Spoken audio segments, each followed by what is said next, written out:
بسم اللہ الرحمن الرحیم۔ السلام علیکم۔ اسلامی جمہوریہ پاکستان کے دارالحکومت اسلام آباد سے آپ کی خدمت میں حاضر۔ ناظرین اکرام، آپ کو پتہ ہے کہ یہ جو 26ویں آئینی ترمیم ہے، اس نے پاکستانیوں کا جینا آرام کیا ہوا ہے، اور ہر بندہ جناب اسی کے چکر میں لگا ہوا ہے کہ بھائی یہ کب ہوگی۔ بلکہ امریکہ سے بھی بندے فون کر کے پوچھ رہے تھے، بھائی دوست ہیں کچھ، انہوں نے کہا کہ بھائی، میں نے کہا یار، انہوں نے پوچھا کہ بھائی یہ ترمیم کا کی بنے گا۔ میں نے کہا یار ایسا کریں کہ ہمارے کچھ دوست امریکہ آئے ہوئے ہیں، ان سے پوچھ لیں۔ تو وہاں پہ ہمارے کچھ دوست گئے ہوئے ہیں، نخیل سائی وغیرہ، وہ دوست ہیں، بھائی ہیں ہمارے، انہوں نے بھی وہاں سے جب ان سے بات ہوئی تو انہوں نے کہا بھائی اسی بھی بڑے ذلیل ہوئے پے ہیں اتنے، سانوں بھی لوگ پوچھتے ہیں بھائی جڑی 26ویں آئینی ترمیم ہے پاس ہو جائے گی یا نہیں ہوئے گی۔ کنی اویئرنیس آ گئی ہے، کنے پڑھے لکھے لوگ ہیں ماشاء اللہ۔ یار میں تو بڑا پریشان ہوں کہ یہ جو لوگ ہمارے ہیں ان کو اپنے کاموں سے فرصت نہیں ہونی چاہیے، لیکن یہ جناب یہ جو حکومتی ساز باز چل رہی ہوتی ہے اور اس پہ زیادہ انٹرسٹ لیتے ہیں۔ بہرحال میں آپ کو یہ بتاتا چلوں کہ عمران خان کوئی نہیں سی بیمار، بالکل بھی ٹیم مل گیا۔ یہ ہون کس سے دیکھو میں دکھ ہونے لگ جاتا گل میں ہوں کیویں کراں۔ اچھا میں اس طرح کر لیتا ہوں کہ جناب آپ کو پتہ ہے کہ عمران خان بانی بیڈیا کے حوالے سے کہا جا رہا تھا کہ وہ بیمار ہیں سخت، اور ان کی طبیعت خراب ہے، ان کی جان کو خطرہ ہے، اور تلی گئی تھی جناب جو پی ٹی آئی کی پرانی یہودی بھابی جو ہیں جمائمہ خان، ان کی طرف ٹویٹ کیے گئے تھے کہ میرے بچیاں دا ابے دی طبیعت صحیح نہیں ہے، صحت خراب ہے اور ان کی جان کو خطرہ ہے۔ انہوں نے جناب تلی تھی ادھر سے بیٹھ کے یہودی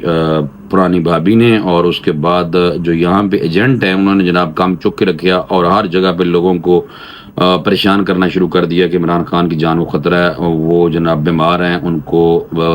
سختی میں رکھا جا رہا ہے۔ آج مل کے آئے نے، وفد مل کے آیا ہے، کسی نے کوئی گل نہیں کی تھی کہ عمران خان بیمار ہے، صحت خراب ہے۔ اسی لیے میں کہتا ہوں کہ خدا دا نام منو، انہاں دیاں گلاں تے نہ آؤ۔ اے نوسر باز نے، فراڈیے نے، ایجنٹ نے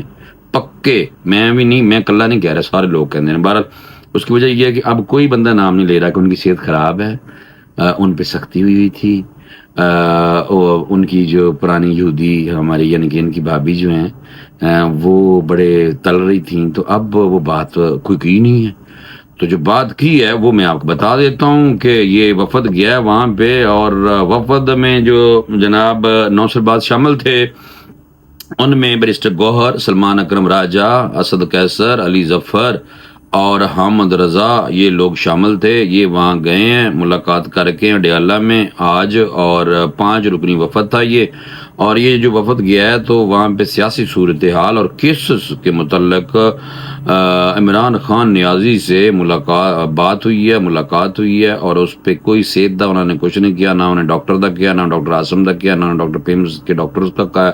نہ اس نے جناب پرانی یہودن جو خاتون ہیں ان کے بارے میں کوئی بات کی ہے کہ انہوں نے صحیح تلی تھی یا غلط تلی تھی۔ تو یہ دیکھیں، اسی لیے میں کہتا ہوں خدا کا نام مانیں، ان نوسر بازوں کی باتوں پہ مت آئیں کہ جیسے ہی کچھ ہوتا ہے یہ فساد برپا کرتے ہیں، یہ ساروں کو پتہ ہے۔ اور یہ جناب اڈیالہ جیل میں مل کے آتے ہیں، پھر کوئی بندہ بات ہی نہیں کر رہا کہ ہم نے وہاں پہ عمران خان صاحب کی صحت کے بارے میں پوچھا تو انہوں نے یہ کہا، کوئی گل بھی نہیں کی تھی انہوں نے جناب، اور مفاد کی بات کی ہے۔ اور بات کیا کی ہے کہ ملاقات کے بعد تحریک انصاف کا وفد جو تھا باہر نکلیا، اور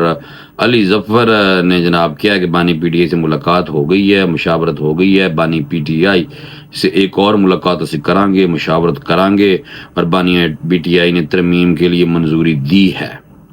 اس کے حوالے سے سوال جب کیا گیا کہ کیا منظوری دی ہے، اس پر جواب دیا کہ مولانا فضل الرحمان مل کے میڈیا سے بہ کے تو پھر اسی رات میں جواب دیاں گے۔ یہ ابھی کی لیٹسٹ ڈیولپمنٹ تھی جو میں نے کہا فوری طور پہ آپ کو دوں بتا۔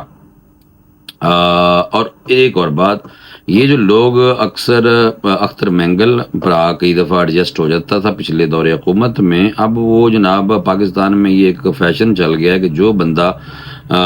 کوئی پریشر ڈالنا چاہے وہ کہے گا میرے بندے اغوا ہو رہے ہیں۔ اسی طرح علی امین گنڈا پر سی ایم وزیر اعلیٰ خیبر پختونخوا، وہ بھی جب آگے پیچھے جناب خود ملنے کے لیے چلے گئے تھے تو ایتھے نوسر بازا نے ہجانی کیفیت برپا کی ہوئی تھی کہ علی امین گنڈا پر وزیر اعلیٰ ایک صوبے کے وزیر اعلیٰ کو اغوا کر لیا گیا۔ تو اس لیے میں کہتا ہوں یہ ڈرامے کرتے ہیں، اور آپ لوگ ان کے ڈراموں میں مت آئیں۔ یہ سوشل میڈیا پہ چیزیں پھیلاتے ہیں اور ہائپ کریٹ کرتے ہیں تاکہ ان کو مشن ملا ہوا ہے کہ پاکستان میں ہجانی کیفیت برپا کر کے رکھو، کسی کو سکون نہ بالکل نہ بہن دیو۔ اچھا جناب، یہ میں آپ کو بتا دیتا ہوں کہ اس پہ حکومت کی طرف سے رد عمل آیا ہے کہ جو لوگ بار بار کہتے ہیں کہ ایسی اغوا ہو گئے ہیں، انہوں نے کیا ہے کہ کچھ لوگ اغوا جو ہوئے ہیں، جو کہتے ہیں بتایا جائے کون اغوا ہوا ہے، اور جھوٹا بیانیہ بنایا جا رہا ہے کہ لوگ اغوا کیے جا رہے ہیں۔ یہ خواجہ اعظم وزیر دفاع نے کہا ہے کہ انہوں نے کہا ہے کہ آئینی ترمیم کے لیے ساڑھے کو نمبر بالکل پورے ہو چکے نے، تو جناب پیش کرو نا، تسی بھی تے بیڑا غرق کیتا ہوا ہے، اہم لوگوں نے پریشان کیتا ہوا ہے، آئینی ترمیم نہ ہوگی، پتہ نہیں کی چل رہا ہے۔ ایک متفقہ مسودہ تیار ہوا ہے، ایک یا انہوں نے کوشش ہے زیادہ سے زیادہ لوگ اس ترمیم کی حمایت کریں۔ اچھا یہ بات گل انہوں نے کر دیتی، نال ہی انہوں نے کہا کہ آئینی ترمیم کا مقصد پارلیمنٹ کی بالادستی کو قائم کرنا ہے، اہم ترمیم ہے، جتنی مشاورت اور اتفاق رائے ہو زیادہ سے زیادہ اتنا ہی سارے واسطے بھی تھے، اوورال سارے واسطے بہتر ہے۔ 2-3 سال میں ایسے فیصلے آئے جو پارلیمنٹ کی بالادستی پر سوالیہ نشان لگاتے ہیں۔ تمام جماعتوں کا اتفاق ہے کہ کوئی پارلیمنٹ کی بالادستی پر سمجھوتا نہیں کرنا چاہیے۔ یہ جتنی بھی ترمیم 26ویں ترمیم جو لائی جا رہی ہے آئین کے اندر، اس کا مقصد کہا جا رہا ہے کہ جناب تے ایک تے عدالت میں تھوڑا جا کنٹرول کرنا کہ چیف جسٹس اپنی مرضی نال ہی جڑا یوتھیا بھی اٹھ کے اتنے چلا جائے اور خود ہی چیف جسٹس بن جانے کہ نہیں ہونا، پک اینڈ چوز کریں گے کہڑے بندے نو چیف جسٹس لانا چاہیے۔ اچھی گل ہے، کنٹرول ہونا بہت ضروری ہے بھائی، کنٹرول میں رکھیں بھائی سارا کچھ۔ یہ بتاؤں، یہ بیل گامے گھوڑے جو ہوتے ہیں نا، یہ پھر اسی طرح ہی کرتے ہیں کہ جی عمران خان یہ ہو گیا، بیمار ہو گیا ہے اور ملن دے رہے جان کو خطرہ ہے، پھر کچھ بھی نہیں نکلتا، کھودا پھاڑ نکلتا، چوہا کچھ بھی نکلتا، اور پھر چپ کر کے بڑی ڈٹھائی کے ساتھ، بے شرمی کے ساتھ چپ ہو جاتے ہیں، اس پہ بات بھی نہیں کرتے۔ یہ تو حالات۔ اور کبھی کہتے ہیں ہمارا وزیر اعلیٰ اغوا ہو گیا ہے، ایک صوبے کا وزیر اعلیٰ اغوا ہو گیا، پھر جنوں آ جاتا ہے پھر چپ سپ سونگ جاتا، کوئی گل ہی کوئی نہیں، وہ خود ہی کہتا ہے بھائی میں تو اتنے تھا، میرے کو پھڑ نہیں سکیا، بھج کے آ گیا۔ تو اے لوگ نے، لیکن پتہ نہیں قوم ہماری کیسی، بہرحال زیادہ تر لوگ جو ہیں ان کی باتوں میں پتہ نہیں کیوں آتے ہیں، اسی تو بالکل نہیں ہوتے۔ اچھا، سوال کیا گیا تھا خواجہ آصف سے کہ سینئر جج منصور علی شاہ اگلے چیف جسٹس ہوں گے، تو انہوں نے کیا، جس کے جواب میں جناب خواجہ آصف وزیر دفاع نے کیا کہ یہ تو ترمیم بتائے گی کہ کون چیف جسٹس ہوگا۔ دیکھیں اے پرا تم دسنا چاہ رہا سی جناب کہ جناب کہ اے ترمیم آئے گی اور ترمیم ہی دسے گی کہ ہون کیڑا اگلا چیف جسٹس ہوئے گا۔ تو میرا اس چھوٹے سے ویلا کا مقصد آپ لوگوں کو بتانا یہ تھا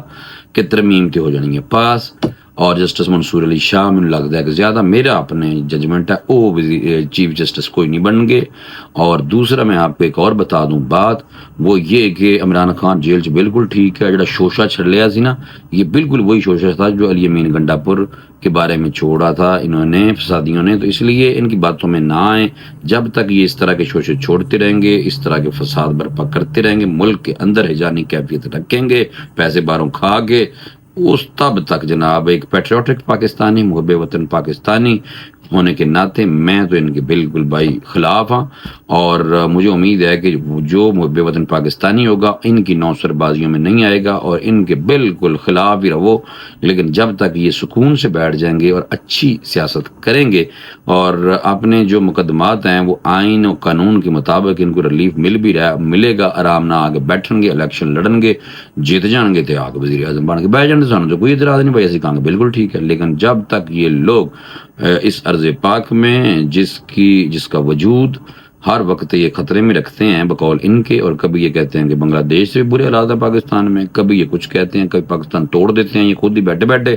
تو جب تک یہ اس طرح کی سازشیں تلیں گے، یہ فتنے ہیں، آپ بات سمجھ جائیں، یہ دنیا میں فتنے آنے ہیں چھوٹے چھوٹے۔ اگر آپ کو لگے کہ یہ پیسفل لوگ ہیں تو میں نے داس دیو، لیکن اگر تمہیں لگے کہ بھائی یہ پیسفل نہیں ہے، فسادی نہیں، جڑے کہ عمل بتاتا ہے، تو پھر خدا دا واسطہ ان کو فتنوں سے فتنہ سمجھیں، کیونکہ اس کی وجہ یہ ہے کہ فتنہ دجال سے پہلے دنیا میں چھوٹے چھوٹے فتنے ضرور آنے ہیں جنہوں نے ہجانی کیفیت برپا کرنی اور فساد فی الارض کرتے رہنا ہے۔ تو اس لیے میں نے کہا آپ کو فوری طور پہ یہ اپڈیٹ کر دوں بھائی، تو مجھے فوری طور پہ اجازت دے دیں، انشاءاللہ اگلے ویلاگ میں مختصر تبصرے کے ساتھ اور پکی خبروں کے ساتھ آپ کی خدمت میں دوبارہ حاضر ہوئے گا۔ اللہ حافظ۔